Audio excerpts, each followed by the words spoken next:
రేవంత్ రెడ్డి మళ్ళీ ఏమన్నా క్వశ్చనేర్ పంపుతారు రమ్మంటారేమో పోతా. రేవంత్ రెడ్డి ప్రశ్నలు పంపుతాడు, మళ్ళా పోతా, మళ్ళా చెప్తా, మళ్ళా చెప్పొస్తా. రేవంత్ రెడ్డి ఒక లుచ్చగాడు, దొంగ, గాయన లెక్క మేము లుచ్చ పనులు చేయమని చెప్తా, పక్కా చెప్తా. ఇంతేనా? జర ఆగురా పోయి.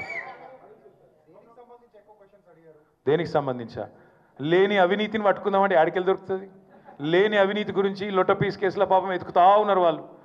నేతి బీరకాయలు ఎంత నెయ్యి ఉంటుందో ఇక మీకు తెలుసు, మైసూరు బోండాలు ఎంత మైసూరు ఉంటుందో ఇంట్లో కూడా గంతే ఉంది. అందుకే నేను చెప్పిన వాళ్ళకి, మీరు ఒక వైల్డ్ గూస్ చేజ్ అంటారు ఇంగ్లీష్లో, గన్లు ఉన్నారు మీరు, కేసు లేదు తొక్కలేదు, ఇలా ఏముందా అని నేనే చెప్పిన వాళ్ళకు.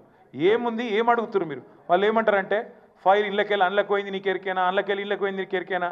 నేను చెప్పిన, ఒక మంత్రిగా, తెలంగాణ బాగుని కోరే ఒక వ్యక్తిగా నేను నిబద్ధతగా మా రాష్ట్రం కోసం, మా హైదరాబాద్ బ్రాండ్ ఇమేజ్ పెంచేందుకు తప్పకుండా ఈ రేస్ ఇక్కడ ఉండాలని నిర్ణయం తీసుకున్నా.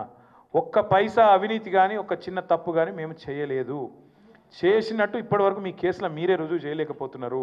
ఏదో అక్రమ కేసు పెట్టి బనాయించి 4 రోజులు జైల్లో పెట్టాలని ఒక పైశాచిక శునకానందం నీకుంటే ఉండొచ్చు, కానీ దానికి భయపడేటోడెవడు లేడు. అల్టిమేట్గా న్యాయస్థానాల మీద మాకు విశ్వాసం ఉంది. న్యాయస్థానాల్లో తేల్చుకుంటామని చెప్పి వచ్చినా వాళ్ళు మళ్ళీ పిలిస్తే మళ్ళీ పోతాం.